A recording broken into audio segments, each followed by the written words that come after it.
Ողջույն Լիլիթ, շնորհակալ եմ, որ մեր տաղավարում ես։ Ողջույն Զարա ջան։ Մեր այսօրվա զրույցը կսկսենք հետընտրական իրավիճակին անդրադարձով եւ արձանագրումներով, որոնք արեցինք նաեւ այս ընթացքում, փաստացի պարզ դարձավ, որ Փաշինյանը ամենևին 3 միլիոն վարչապետերի վարչապետը չէ այլևս, որովհետեւ հենց ինքն այդ մասին խոստովանեց, նշեց, որ միայն իրեն տրված ձայներն է համարում օրգանիկ ձայներ, պարզ դարձավ, որ եւ այդ մեկ մարդը դու ես թեզը, որ 8 տարի շարունակ հնչեցնում էին, ընդհանրապես գրոտեսկ էր, որովհետեւ կենտրոնական ընտրական հանձնաժողովի մեկ զարկով ԲՀԿ-ի ձայները ուղղակի իջիկ դարձան։ Դուք ինչ արձանագրումներ արեցիք այս ընթացքում։ Դե արձանագրեցինք, որ եւ այդ մեկ մարդը իրոք մեկ մարդ է, եւ այդ մարդու այն միակ մարդու կարծիքն է, որ այս երկրում փաստորեն ինչ որ բան է ունենում, ազդեցություն է ունենում process-ների վրա, բարձ դարձավ, որ այլևս ընտրություններ չենք ունենալու, որովհետև սրանք վերջին ընտրություններն էին, որոնք մենք կարող էինք ինչ որ ընտրական process-ի նման կազմակերպել եւ մենք ամբողջ պետական ապարատով հանդերձ ձախողեցինք դա եւ կարծում եմ, որ շատերն են դա գիտակցում, հենց իրենք ցավոք սրտի հենց մենք կենտրոնական ընտրական հանձնաժողովում վստահ եմ եւ այսպես կոչված հաղթողների, խմբակցությունում հաստատ գիտակցում են, որ իրենք ընտրությունն են կեղծել եւ դա շատ ծանր են ինք տանում մարդկայնորեն, ես դա տեսել եմ իրենցից մի քանիսի դեմքի արտահայտության մեջ նաև, չեմ կարծում, որ բոլորն են այնքան վերջնական կորսված մարդիկ, ինչ կկատարվի դրանից հետո չգիտեմ, բայց մենք տեսնում ենք ինչ է դարձել մեր երկիրը, մենք ամեն օր զարթնում ենք քրեական գործերի մեջ, կալանքի տեսարանների մեջ, մենք դատ, այսպեսի դարձել ենք հիշում եք այդ 18 թվի այդ պայծառ խոստումները, սիրո, արդարության, ժողովրդավարության, այս ամեն ինչը դարձել է այդպես մի հեռավոր հուշ, որը կարծում եմ 3 միլիոնից ոչ մեկը այլևս մի մասը այլևս չի կարևորում, որովհետև դա իրենց համար այլևս այն Հայաստանի բանը չի, գաղափարը չի, որ իրենք ունեին, իսկ մի մասը այլևս վաղուց չի հավատում ուղղակի։ Ինչ ենք անելու սրանից հետո, ես դժվար եմ ասում, շատ դժվար բան ենք փուլ ենք մտել, շատ ծանր փուլ ենք մտել, շատ մութ փուլ ենք մտել, ցավոք սրտի, այդ ասում եմ ես, որը սովորաբար նախընտրում եմ խոսել այսպես ավելի լուսավոր, ավելի հույսով լի, բանից, շատ մութ, շատ ծանր փուլ ենք մտնում։ Ամեն դեպքում արվեստագետները սովորաբար ելքեր ուրվագծում են, ձեզ համար այսօր ելքը որն է։ Ասեմ ձեզ, իրականում բառերը շատ են այս ընթացքում, չէ, արժե զրկվել, ընդհանուր ասում ենք պայքարել է, պետք պայքարել, բայց այստեղ այդ պայքարը հասկանալ, ինչ է նշանակում պայքար։ Ամեն մեկի իր մեջ եղած էներգիան թարմացնել, գտնել են կարևոր բաներ, որոնցից ինքը շարունակում ակարչած մնալ այս կյանքում եւ չհանձնել դա։ Մենք անդադ խոսում ենք, որ Արցախը հանձնվեց, որ մեր կարևոր պատմությունը հանձնվում ամեն օր մաս առ մաս, բայց ինչ ենք մենք հանձնում մեզնից ամեն մեկս, մեր ներսից, մեր այդ դիմադրության ռեսուրսից, այդ դա շատ կարևոր է, որ մենք հարցնենք ինքներս մեզ ու պատրաստ չլինենք հանձնելու։ Հիմա օրինակ այդ փոքր խմբերը, որոնք անդադիմադրում են, որոնք չեն հանձնվում, ես միայն իրենց մեջ եմ տեսնում եւ իրենց շարունակության մեջ եմ տեսնում իրականում մեր բոլորի հույսը։ Իրենք բավականին շատ են, ասեմ, այդ խմբերը եւ այդ որտկումը, որ ամենտեղ մանր տեսնում ենք, այդ ամեն ինչը ուղղակի շատ ինքնակազմակերպման հիմքերի վրա է դրված եւ չի դառնում մի հատ մեծ ընդհանուր միավորող մի հոսանք։ Ինչու առաջնորդության խնդիր կա ձեզ։ Կարծում նախ կա գիտակցության խնդիր եւ վստահության խնդիր միմյանց հանդեպ եւ այդ խմբերը իրար չեն վստահում, որովհետեւ վստահության հանդեպ այս ընթացքում այնպեսի տերրոր է գնացել պետական մակարդակով քարոզչական, այսինքն մեզ կապող չէ հասարակությունը իրար կապող այդ վստահության թելերից է բաղկացած, այդպես է հոսում հասարակական կյանքը բոլոր շերտերով։ Այդ վստահության թելերը շատ հետևողականորեն քանդվել են այս ընթացքում եւ հիմա մենք պիտի փորձենք վերականգնել այնպես, որ մենք ունենանք մի նպատակ, դա չի նշանակում, որ դա բան է, մենք իրար նման պիտի մտածենք, ամենևին մենք շատ տարբեր ենք եղել եւ մնալու ենք տարբեր, բայց մենք պիտի ուզենք, որ այս երկիրը շարունակի լինել, մնա մնա Հայաստան, մնա հայկական, մնա ազգային պետություն, ինչը գնալով ավելի վտանգված է դառնում այսօրվա մեր տարածաշրջանի պայմաններում եւ այսօրվա մեր իշխանությունների պայմաններում մասնավորապես, այնպես որ այդ նպատակը միավորող այնքան ինքը ուժեղ է իրական, այնքան մեծ է, մենք չենք տեսնում ուղղակի դա, մենք մի տեսակ առաջինը տեսնում ենք այդ իրարից բաժանող այդ մանրուքներն ենք տեսնում առաջինը, իսկ այն կարևորը հանկարծ մեզ համար բանա դառնում, ասենք սկսում ենք հիշել ինչ որ պատմություններ, մենք սկսում ենք հիշել այսա սենց արել, նա նենց արել, եկեք տեսնենք ինչի համար է ի վերջո այս կյանքը հենց կոնկրետ այս երկրի վրա մեզ տրված էլի, հասկանանք թե ամեն դեպքում մի պահ այս կարևոր գոյաբանական հարցը լուծենք, հետո մենք չենք մոռանալու միևնույնն է, էլի, ոչ իրար հանդեպ արածը ցավոք սրտի, որը դժվար ժամանակներում ավելի ծանր են տանում մարդիկ, ոչ միմյանց համար արվածը նաև չենք մոռանալու եւ դա դառնալու է հետագա մեր համագործակցության ռեսուրս։ Եկեք իրար հետ գտնենք այդ համագործակցության կարևոր կամուրջները եւ այդ խմբերը այդպես պիտի իրար գտնեն, միավորվեն անհատները, փոքր խմբերը եւ դա չպիտի լինի ինչ-որ մի հատ մեծ գործողություն, բայց դա պիտի լինի ինչ-որ մի նպատակ, որի ուղղությամբ մենք պիտի գնանք։ Այդ ժամանակ մի բան կստացվի։ Լիլիթ, ձեր խոսքի սկզբում նշեցիք, որ ամեն օր արթնանում ենք ինչ-որ իրադարձության մասին տեղեկությամբ, մեկին կալանավորում են, մեկին ձերբակալում են։ Այսօրն էլ օրինաչափորեն այդ օրերից մեկն է առավոտյան Արեգ Նազմանոկյանին են ձերբակալել, քիչ անց լինելու է Սամվել Կարապետյանի խափանմիջոցի հարցի քննությունը դատարանում, վաղը Արմեն Աշոտյանի գործով դատականիցն է, իդեպ այսօր նաև տեղեկացանք Արարատ ցեմենտի աշխատակիցներն են գործարան փորձել մտնել եւ այլն նախորդային իրադարձությունները Գագիկ Ծառուկյանի տանը, Գագիկ Ծառուկյանի շուրջ, նրա կենթայիների շուրջ, ինչի համար է սա արվում։ Ես այնքան կուզեի այդ հարցի պատասխանը իմանալ, անկեղծ եմ ասում։ Տեսեք, այնքան հակատրամաբանական բան կա այս ամեն ինչի մեջ։ Եկեք հասկանանք, եղան ընտրություններ, ամեն դեպքում ինչ որ մի process, որը ընտրություն կոչվեց, այդ process-ի արդյունքում ինչ որ մի ստատուս քվո ձևավորվեց, որի է ճիշտ է, մենք բոլորս անհամաձայն ենք, որովհետև սահմանադրության կնհայտ խախտում եղավ, ընտրական օրենսգրքի կնհայտ խախտում եղավ, մի խոսքով բոլորի աչքի առաջ, բայց ձևավորվեց մի բավականին այսպես փխրուն ստատուս քվո եւ թվում է թե իշխանություններին պիտի ձեռնտու լիներ մի քիչ կայունացնել, մի քիչ հասարակությանը բերել ոնց որ ավելի համաձայնության դաշտ, որ իր հետ փորձեն բան լինել, հա, ոչ թե որպես զուտ զենքին տիրապետող terrorist-ի հաշվի նստել, այլ ինչ որ մի քաղաքակիրթ օղակի, հա, այս պետության ղեկը իր ձեռքը վերցրած այս կամ այն կերպ։ Բայց դա չի արվում ու հասկանալի չի, ասենք, այս տոտալ հարձակումները, շարունակական այս անդադ քրեականացումը եւ բանը իրավիճակի սրումը ինչի համար է։ Ու հարց առաջանում բոլորի մոտ, որովհետեւ մարդիկ լարված շրջան անցան նախընտրական, շատ ծանր հոգեբանական շրջան անցան, դրանից հետո մի պահ ուզում են շունչ քաշել, որ հասկանան ինչպես են շարունակելու այս նոր իրավիճակի պայմաններում, բայց ոչ ոքի դա թույլ չի տրվում, ընդ որում թույլ չի տրվում թե ընդդիմադիր շրջանակներին, թե իշխանական շրջանակներին, որտեղ իրենք են շարունակելու լարվածության պայմաններում աշխատել, նույն ուժայիններն են շատ լարված աշխատելու այս ընթացքում, թե ամբողջ հասարակությունն էլի շարունակելու է մնալ այդ անորոշ այդ բանի միջով անդադ գրոհի ենթարկվող ինչ որ խմբի կարգավիճակում ու ես շատ կուզեի իմանալ այդ հարցի պատասխանը, դա չի տրվում, նույն որևէ մեկը, որ այսօր հարցազրույց է տալիս պաշտոնական փոխկապակապած, այդ հարցին այդպես էլ չի պատասխանում, ինչի համար են այս գրոհները մեր հասարակական գիտակցության վրա, այսպես ասենք,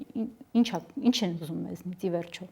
Դեպ Փաշինյանն այսօր նշել է, որ այդ հրահանգները նույնիսկ վաղուց են տրված եղել, հրահանգել ժողովրդավար երկրում ձեզ համար ընդունելի է եւ հաջորդ մեկնաբանությունը, որ տալիս են իշխանություններն ու իշխանամերձ շրջանակները, ամեն գնով այս շղթան Ռուսաստանի պիջակին փակցնելն է, կպցնելն է։ Ի վերջո ռուսական ազդեցությունից խուսափող Պաշտոնյան, սակայն ընտրություններից հետո որպես առաջնահերթ երկիր դարձյալ այց է կատարում Ռուսաստանի Դաշնություն Փաշինյանը ինքը։ Քանի որ ես այդ իրադարձություններին չեմ կարող հետևել այսպես, հա, մասնագետի տեսանկյունից աշխարհաքաղաքական վերլուծություն չեմ կարող անել, ես ուղղակի իմ համար եզրակացրել եմ, որ սա այլևս այն երկիրը չի, որը մենք ճանաչել ենք։ Երկիրը ունի փաստաթղթեր, որտեղ նշված է իր ամբողջ այդ գործունեության կարգը, որտեղ նշված է թե ով ում է ենթարկվում, ինչպես է կառավարվում, կա իշխանություն ճյուղերի տարանջատում, շատ հստակ, այդ համանդրությունից սկսած այդ նշված է, մենք օրենսգրքեր։ Հիմա եկել ենք այն պահին, երբ մենք կարող ենք ցավով արձանագրել, որ մեր երկրում այլևս այդ կարգը, որը սահմանված էր մեր երկրի գործունեության համար, չի գործում։ Ցավոք սրտի։ Մենք ինչպես ենք շարունակելու այս վերջնականապես ֆիքսված, ամրագրված այս իրականության պայմաններում ապրել, շատ դժվար հարց է։ Հիմա ով հրահանգ կտա, մենք նույնիսկ այլևս չենք կարող հասկանալ այդ կապերը։ Ինչպես է դա արվում, ինչ կապի միջոցներով է արվում, ինչի համար։ Մենք ուղղակի տեսնում ենք, որ ինչ որ մեկը ունենում է ցանկություններ եւ այդ ցանկությունները իրականացվում են։ Եվ այդ ցանկություն իրականացնողները նույնիսկ չեն բացում եւ նայում այն փաստաթղթային օրենսդրական շրջանակը, որի շրջանակներում իրենք գործում են։ Եվ վերջո թե իրավապահ մարմինները, թե պետական ընդհանրապես բոլոր մարմինները ունեն շատ հստակ իրավասությունների եւ լիազորությունների շրջանակ։ Իրանք միայն դրա սահմաններում կարող են գործել եւ միայն դրա սահմաններում կարող են հրահանգներ ընդունել եւ միայն կարող են հրահանգներ ընդունել այն մարդկանցից, որոնք լիազորված են նման հրահանգներ իրենց իջեցնելու։ Հիմա եթե այդ ամբողջ կարգը այլևս չի գործում եւ մենք ֆիքսում ենք, որ մենք նոր իրականության պայմաններում ենք հայտնվում, մենք պիտի երևի մեր համար որոշում կայացնենք, որ սա հավանաբար այսպիսի մի տարօրինակ, աբսուրդային մի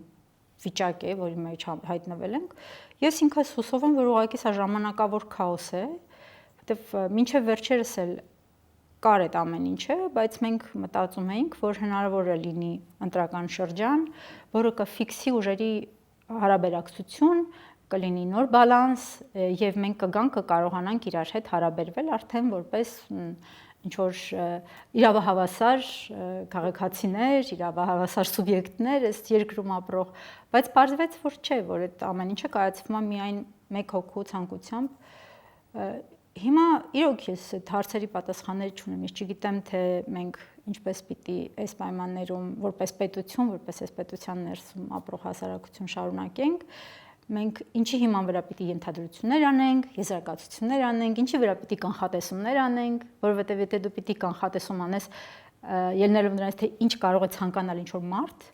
կներգես շատ անշնորհակալ գործ է, հատկապես որ դու այդ մարդու ցանկությունների շրջանակը առանձնապես չես էլ պատկերացնում, ոչ էլ իր մոտիվացիան ես հասկանում։ Ասենք սովորաբար կանխատեսումները արվում են քեզ ծանոթ բաների հիման վրա, չէ՞։ Հիմա կարող ենք գուցե նրանք, ովքեր գիտեն, կարող են շատ մութ կանխատեսումներ անել այդ ցանկությունների այդպես հետագա շարավիղը եթե տեսնում են։ Գուցե մենք ինքներս կարող ենք շուտ ցանկություններ ձևավորել որպես հասարակություն, այն որ ասում են օրակարգ պիտի ձևավորենք, եւ այդ օրակարգը դարձնենք այս երկրի ցանկությունը ի վերջո։ Վերջո երկրի պատկանում է մեզ բոլորիս։ Այս գիտակցությունը, չգիտես ինչի, մեզնից դուրս է, մեզնից խլվել է այդ պատկանելության, որ երկրի իրական տերերը, այն մարդիկ են, որոնք ունեն 3 միլիոնից կարծեմ ավելի ենք, չէ՞ դեռ քաղաքացիություն, ճիշտ է, այդ հետևողականորեն այդ բանը խլվում է, նաև վերջերս հակասահմանադրական օրենք ընդունեցին, խլելով քաղաքացիների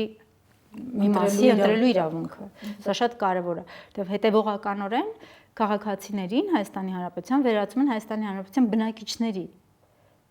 Բնակիչը տմբորը Հայաստանի Հանրապետության ավելի քիչ իրավունքներ ունի, քան քաղաքացին, որտեղ քաղաքացին իրավատեր է։ Հիմա եթե այս երկրում միայն ցանկությունները նշանակություն ունեն եւ արդեն չկան օրենքներ, չկա այդ բանկարկը ֆիքսված, որով մենք բոլորս շարժվում էինք առաջ, որպես կառույց, ուրեմն եկեք մենք մեր բարի ցանկությունները ավելի բարձր ձևակերպենք, դրանք դարձնենք օրակարգ եւ դրանց իրականացման համար մենք ձևակերպենք նաեւ մեր գույքագրենք մեր ուժերը, ով ինչ կարող է անել այդ ցանկությունների իրականացման համար։ Ես որպես հասարակություն ամեն դեպքում այդ եմ տեսնում մեր միակ անելիքը այս պահին։ Ճաղեր չենք կոտրելու, քաղաքակիրթ ժողովուրդ ենք, բայց մենք ունենք այս երկրի հանդեպ պարտավորություններ, շատ կարևոր պարտավորություններ եւ վաղը մենք ինքներս մեզ ենք հարցնելու իսկ ուր էինք մենք այդ պահին։ Լիլիթ, այս քննարկման համատեքստում, քանի որ համացանցը վերջին օրերին քննարկում է հատկապես Գագիկ Ծառուկյանի տուն ԱԱԾ-ականների ներխուժումը, կցանկանամ գնահատեք այդ իրադարձությունը։ Ֆիլմի սաունդթրեք, տագնապային այսպես դիմակավորված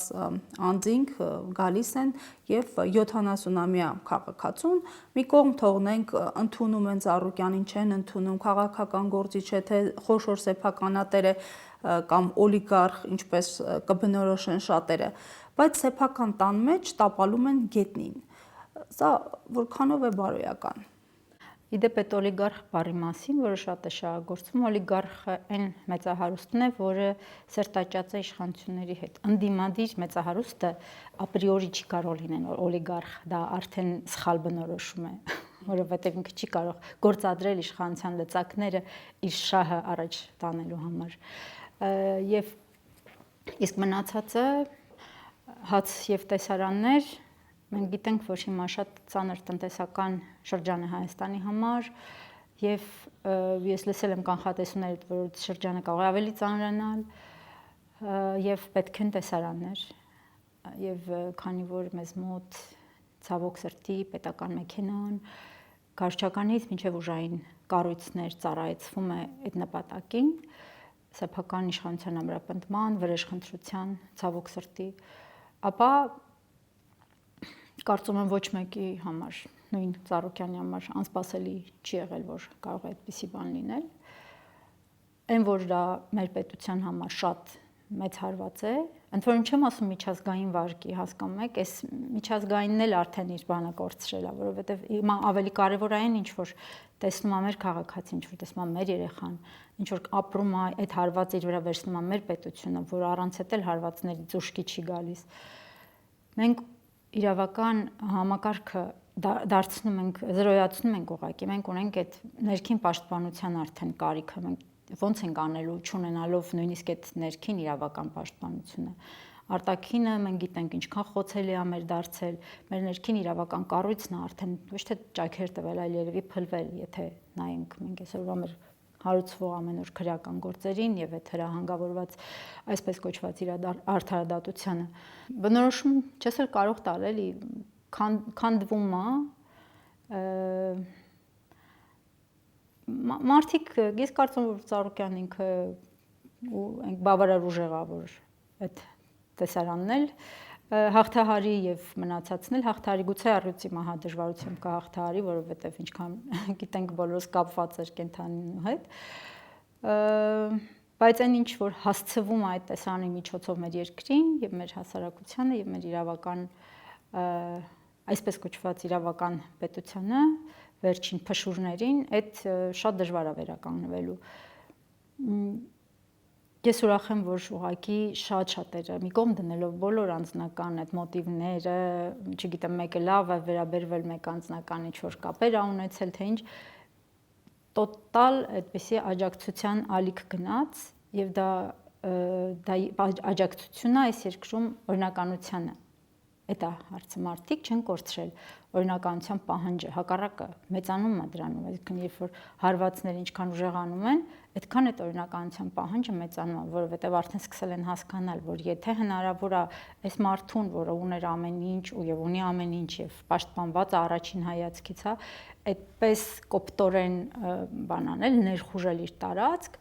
ապա ով է պաշտպանված այս երկրում, ով այս հանկարծ մարդիկ զգացին իրանց վրա եւ հենց նույն գործարանի աշխատողները զգացին եւ ցավոք սրտի դեռ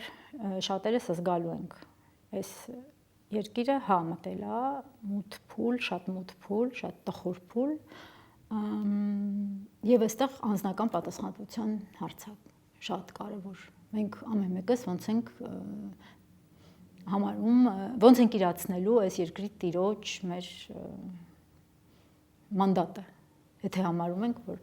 ունենք այդ մանդատը։ Այդ տոտալ քաղաքացու մանդատը։ Այդ տոտալ արձագանքի մեջ մի մարգինալ հատված կա իրավապաշտպաններ եւ այսպես կոչված կենթանասերներ, որոնք չպահանջեն իրենց գործառույթներն իրականացնում, պարզվեց, որ իրավապաշտպանների համար կան իրավունքներ, որոնք կարելի է խախտել կոնկրետ իրավապաշտպանների համար եւ կենթանասերներ եւ կենթայիների պաշտպաններ էլ կային, որոնք փաստորեն ցույց տվեցին, որ իրենց համար կան քաղաքականացված կենթանիներ եւ առյուծի մահը իրենց այդքան մեծ ցավ չէր պատճառել գոնե ըստ հրապարակումների։ Այս առնչությամբ ինչ ունեք ասելու, երեսպաշտություն է թե ոչ։ Հա, այդ բառը լավ բառ է, երեսպաշտությունը։ Եկեք դրա վրա այդ բանը վերջակետ դնենք։ Ես սիրում եմ խոսել այն մարդկանց մասին, որոնք խոսում են, որոնք գործում են, որոնք ցավում են, որոնք այդ ցավը գործողության են վերածում, որովհետև մնացածի մասին խոսելը շատ անշնորհակալ գործ է։ Մնացածին կարող ենք դիմել ասելով, որ սա ձեր խնդիրն է նաև եւ հույս տածել եւ ասել, որ ես հույս ունեմ, որ դուք ի վերջո ամեն դեպքում անդրադառնալու եք այս process-ին մի օր։ Ես առավոտյան տնից դուրս գալուց առաջ մտածում էի, որ բանա շատ քիչ ժամանակ անցնելու, երբ այս երկրում ինչ-որ փոփոխություն տեղի ունենա, շատ քիչ ժամանակ է պետք լինելու, երբ են մարդիկ, որոնք այսօր մասնակից են այս process-ներին, հետ նայեն ու հանկարծ հասկանան իրենց մասնակցության սարսափելիության աստիճանը։ Իրանց շատ երկար պետք չի լինել, այդ գիտակցումը շատ կարճ ժամանակում է գալու։ Շատերի մոտ արդեն կա իդեպ։ Հեշտ է եւ ցանկալի է խաբել ինքներս մեզ հեքիաթներով, որ այդ քարոզչական հեքիաթներով այն գիտենք այդ բոբո Ռուսաստանի մասին եւ ընդհանրապես այդ բոբոները, որոնք ուզում են այս մեր խեղճ փոքր թշվառ չէ բաներին հարվածել, մեր այս փխրուն ժողովրդավարության, ինչպես ասում են, եւ մասնակցել այդ ընթացքում այս ժողովրդավարության հանդեպ ամենամեծ հանցագործություններին։ Հեշտ է այդ քարոզչական բանով շարժվել, որովհետեւ մարդիկ միշտ ուզում են լինել մեծամասնության մեջ։ Նույնիսկ այն մարդիկ, որոնք մինչև վերջերս այդ մարգինալ խմբերն էին, ակտիվիստներ էին, պայքարողներ էին,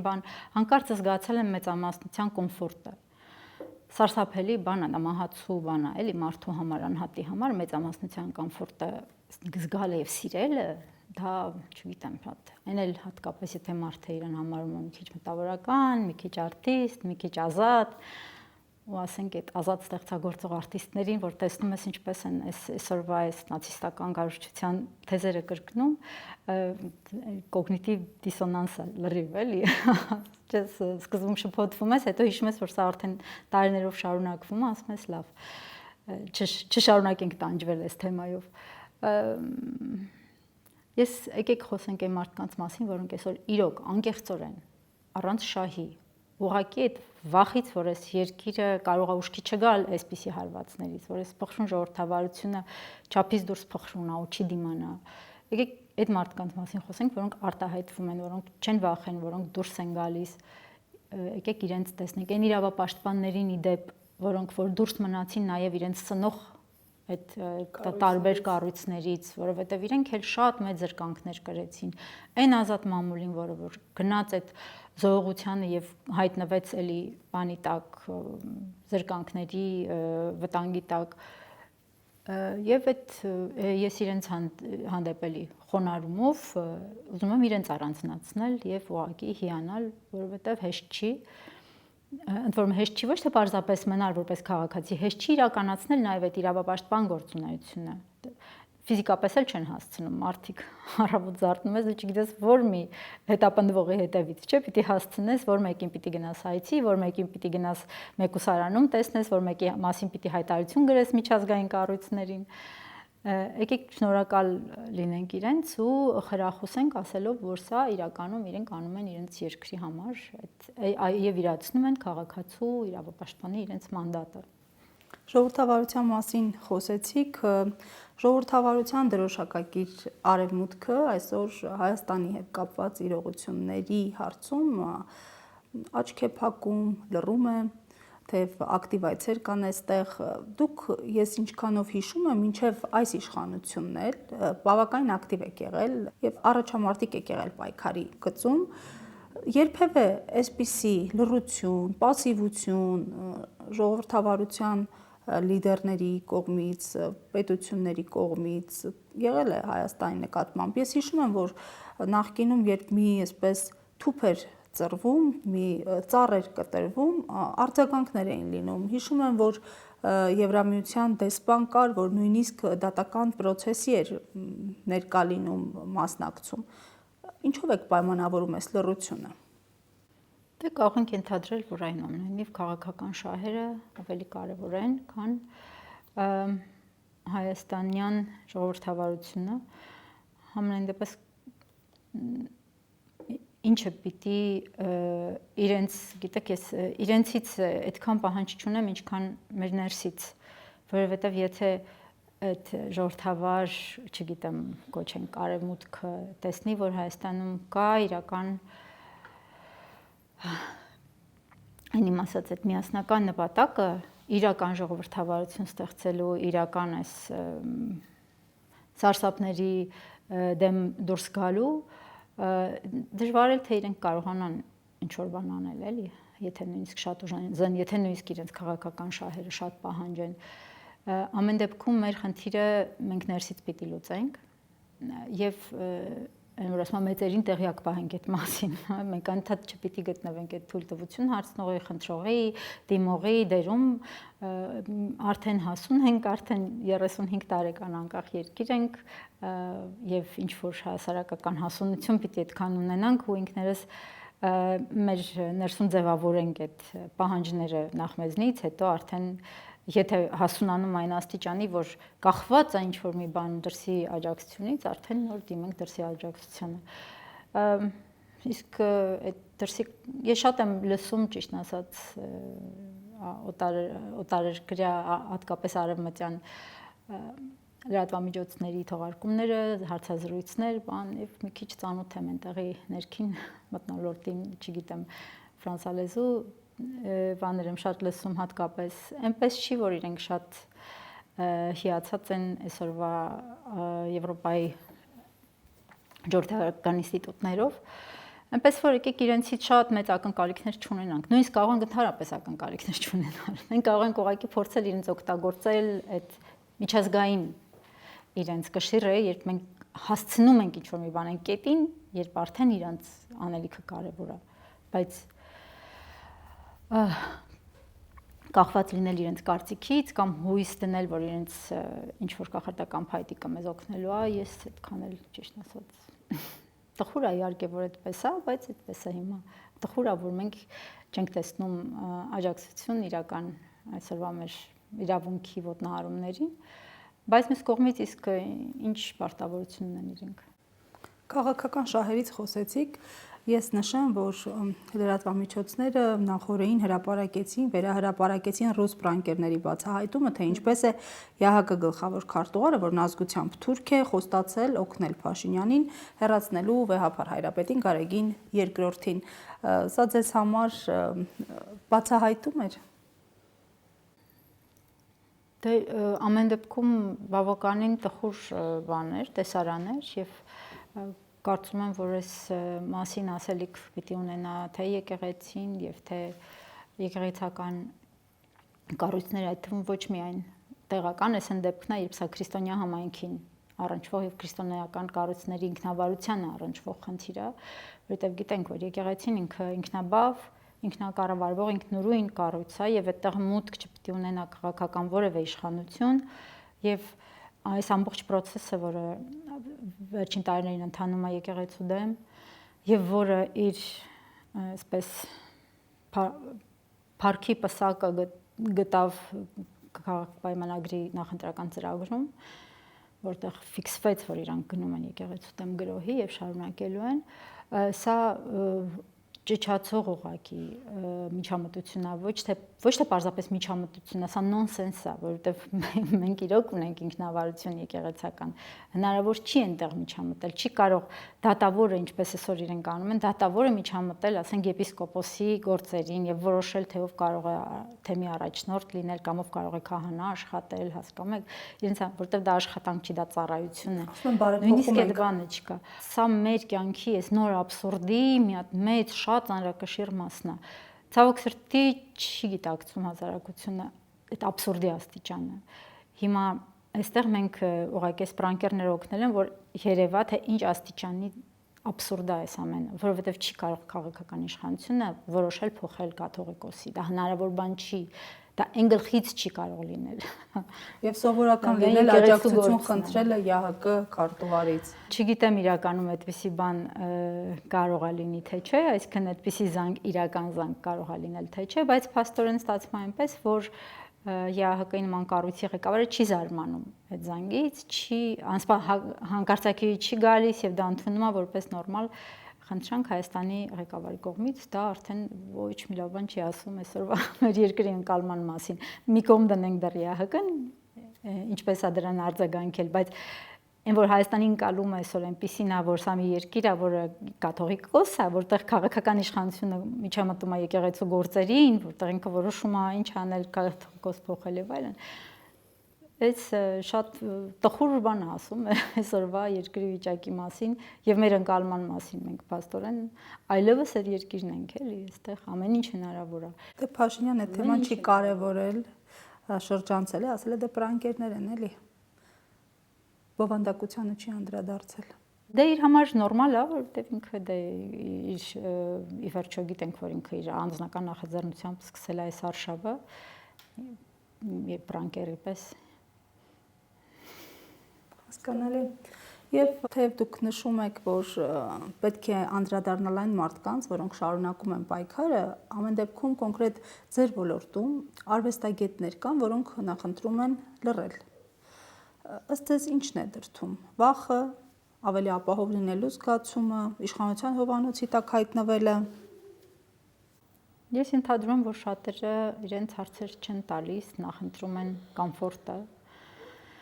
Այդ ենթադրություններ են, ես իրենց այդ հարցերը չեմ տվել։ Այնպես է ստացվել, որ ես ապրում եմ շատ ստերիլ շրջանակի մեջ եւ շատ ստերիլ գործընկերական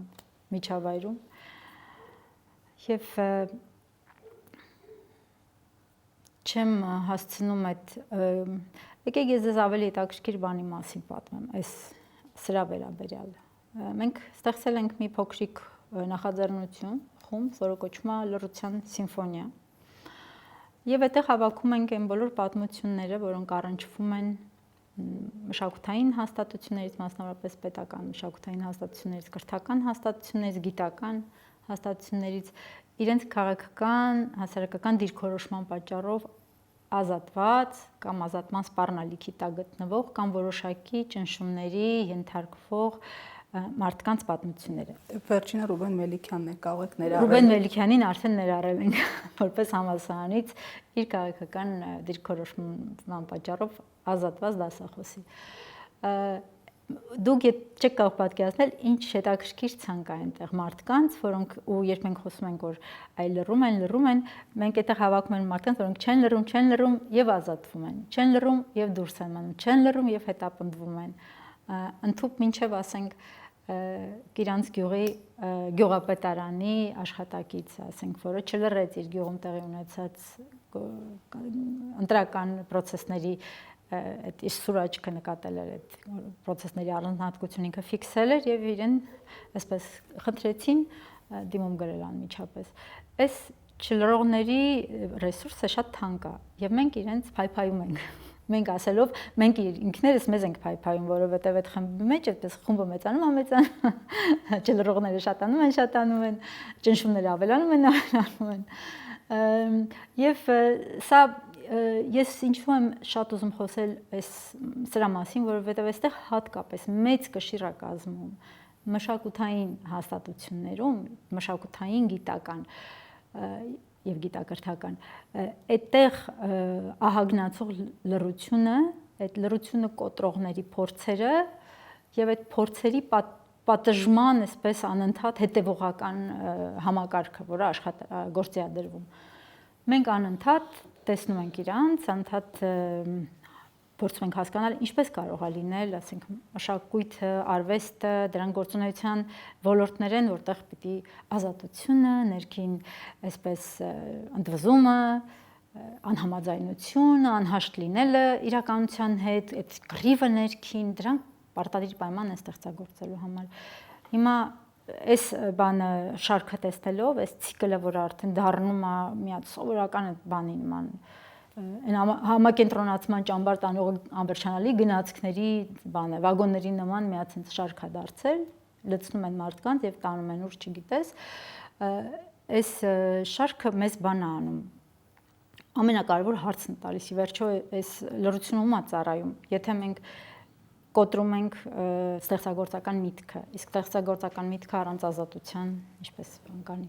Եթե մենք լրացնում ենք նրանց, ովքեր ի սկզբանե պիտի խոսեին, որովհետև իրենց գործիքն է խոսքը, իրենք խոսելով են գործում։ Եթե մենք քննադատական միտքը ոչ թե չենք զարգացնում, մենք բնում խեղդում ենք այդ քննադատական միտքը, ապա ում համար է այս երկիրը եւ ինչի համար է այս երկիրը։ Այս հարցերի պատասխաններն ենք մենք ուզում ստանալ։ Սա մեկ օրվա համար չի, սա այս իշխանությունների շրջանակում չի ավարտվում այս հարցը, որտեվ այս հարցը կարող է եւ հետո էլ շարունակվի։ Սա համակարգային խնդիր է, սա սերունդների հարց է։ Ազատության երկիր է Հայաստանը, ստեղծագործության երկիր է, մտքի երկիր է, խոսքի երկիր է Հայաստանը, թե այդ վագոնների, որոնք մեզ տանում են, չգիտենք ուր։ Եվ ամփոփելով ձեր երկից մի քանի հատվածներ պոկեմ, ինչ անել, որ հազար վտանգներով պարող ծովը մեզնից չխլի մեր իթաքեն նորից լուսավոր ու պայծառ տեսնելու հույսը։ Դե այդտեղ արդեն գնում ենք սովորելու այդ հերոսից 3000 տարի առաջ Իշտան ճանապարհը գտած Ոդիսևսից ենք գնում սովորելու համառություն, սովորելու խորագիտություն, հասկանալու, որ խնդիրները լուծվում են առաջին հերթին, որ տունը գտնում ես, երբ դու այդ տունը ուզում ես գտնել, որ վերադարձի ճանապարհը միայն վերադարձողի համար է։ Ոչ ոք չի նվիրելու քեզ այդ վերադարձը, ոչ ոք քո փոխարեն չի անցնելու այդ ալիքների միջով, ոչ ոք չի նորոգելու քո ճաքած նավը, ոչ ոք ուղեկիցներ չի փնտրելու։ Այդ ամեն ինչը դու անում ես, երբ դու ուզում ես իրոք վերադառնալ։ Հիմա մենք պիտի սովորենք համառություն, պիտի սովորենք խորագիտություն։ Սրանք շատ կարևոր են, այս երկուսը իրար հետ։ Ես այդ երկուսը երկի մեջ եմ կապել իրար, որովհետև հերոսի մեջ էլ դրանք կապված են։ Ինքը ամեն գնով ուզում է վերադառնալ տուն։ Եվ այդտեղ կարող է լինել պարտադիր չի նույնիսկ ինքը երբեմն չէլ կռվում, ինքը ուղղակի երբեմն հանձնվում է որ ստանա։ Այս զարմանալի ինքը հերոսը։ Այստեղ նպատակն է կարևոր, թե դու ուզում ես վերադառնալ տուն, դու գտնում ես այդ տան ճանապարհը։ Հիմա հարցը այդտեղ է, մենք ուզում ենք վերադառնալ տուն։ Այդ հարցի պատասխանն է կարևոր։ Հասկանալի, շնորհակալություն։ Շնորհակալ եմ։